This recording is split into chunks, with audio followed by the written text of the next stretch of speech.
Assalamualaikum warahmatullahi wabarakatuh. Semoga kita semua dalam lindungan Allah.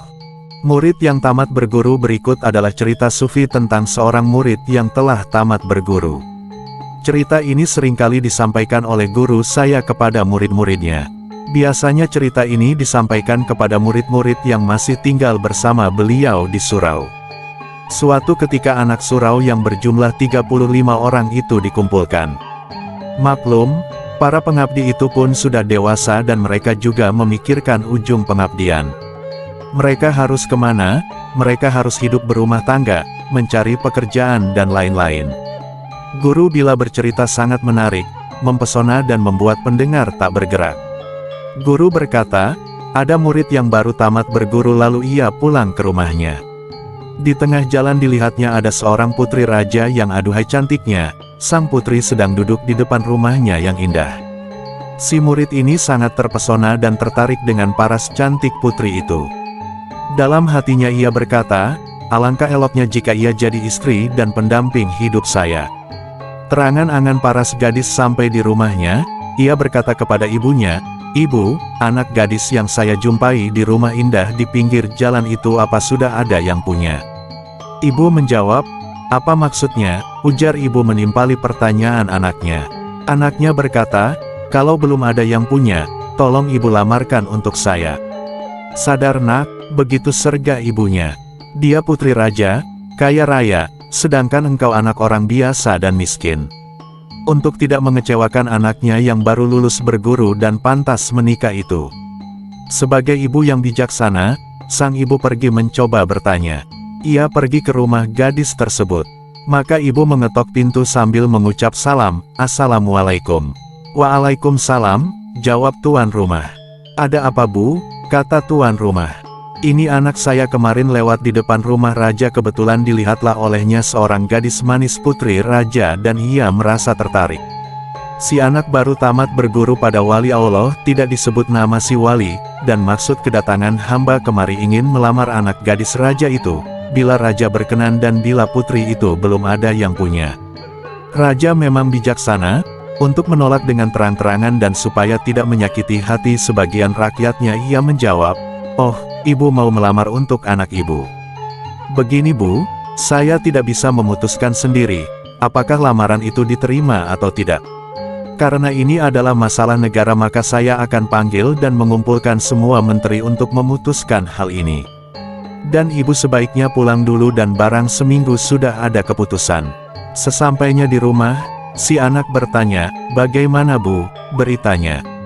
"Oh tunggu seminggu lagi nak, karena raja tidak bisa memutuskan seorang diri maka raja akan panggil menteri-menterinya untuk membahas masalah ini." Raja memanggil menteri-menteri dan memberitahukan bahwa anak si ibu yang bernama Fulana telah datang menemui raja dengan maksud ingin melamarkan si anak pada putri raja dan bagaimana caranya supaya lamaran ditolak, dengan tidak menyakiti hati ibunya. "Ah itu mudah raja," jawab menteri. "Buat saja persyaratan yang berat kepadanya yang sekiranya tidak dapat dipenuhi." "Nah apa itu?" kata raja. "Minta saja 7 buah mutiara sebesar telur, pasti ia tidak akan bisa memenuhi dan karena itu persyaratan untuk mempersunting putri raja menjadi gagal." "Wah pandai kau menteri, aku setuju dengan caramu itu, nanti akan aku katakan pada ibu si anak itu jika ia datang ke sini untuk menanyakan keputusan raja." Benar saja seminggu kemudian pintu raja terketuk dan terdengar, "Assalamualaikum." "Waalaikumsalam," pintu dibukakan dan si ibu pun dipersilakan masuk untuk menanyakan bagaimana kabar beritanya. Begini, lamaran ibu diterima asalkan anak ibu menyiapkan 7 butir mutiara sebesar telur lalu diserahkan pada raja. "Itu persyaratannya," jelas raja. "Kalau begitu saya beritahukan pada anak saya, sanggup atau tidak?" jawab ibu. "Oh ya, ya silakan." Diam-diam si anak keluar dengan membawa tempurung kelapa dan pergi ke Laut Cina Selatan. Dia kuras laut itu dengan batok kelapa tempurung kelapa sambil membaca La ilaha illallah pada tiap kurasan, sehingga hampir habis air laut itu secara gaib. Tiba-tiba geger penghuni-penghuni laut, berupa jin-jin penjaga laut itu dan mereka berteriak, "Stop, stop, jangan kau teruskan nanti kering laut ini dan matilah anak buah kami." "Sebenarnya apa yang engkau cari?" Saya akan mencari 7 butir mutiara sebesar telur ayam dan mutiara itu hanya ada di laut ini. Karena itu saya harus menguras dan mengeringkan laut ini, begitu kata si murid wali itu dengan tegas. Panglima Jin penghuni laut itu berkata, kalau soal itu gampang, nanti saya akan memerintahkan anak buahku untuk mencari mutiara-mutiara itu dengan menyelami laut ini, dan tidak usah kau teruskan untuk menguras laut. Nah kalau kau sudah menjamin begitu, baiklah akan saya hentikan menguras laut ini.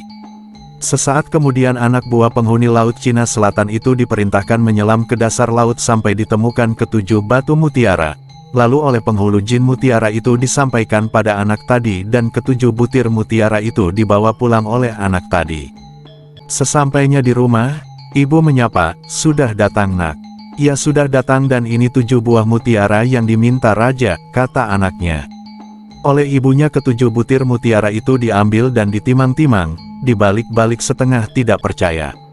Lalu si anak menyeletuk, "Itu mutiara asli, bukan batu atau plastik bu," meyakinkan pada ibunya. Sang ibu pun terdiam. Esok harinya si ibu mengantarkan ke-7 butir mutiara itu ke hadapan raja. "Assalamualaikum." "Waalaikumsalam. Apa kabar bu?" "Kabar baik, dan ini 7 butir mutiara yang raja minta dari anak saya. Saya disuruh untuk mengantarkannya ke hadapan raja dan menyerahkannya." Ke-7 butir mutiara itu pun diterima oleh raja. Si raja terbelalak kedua matanya, terheran-heran hampir tidak percaya, seolah-olah dalam mimpi saja. Di balik-balik mutiara-mutiara itu, terheran melebihi kehendaknya. Raja terkagum diam, lalu si ibu berkata, "Tak usah khawatir raja, itu asli mutiara, bukan palsu, batu, atau plastik mainan," kata anak saya. Raja pun terhentak dan akhirnya perkawinan pun dilaksanakan.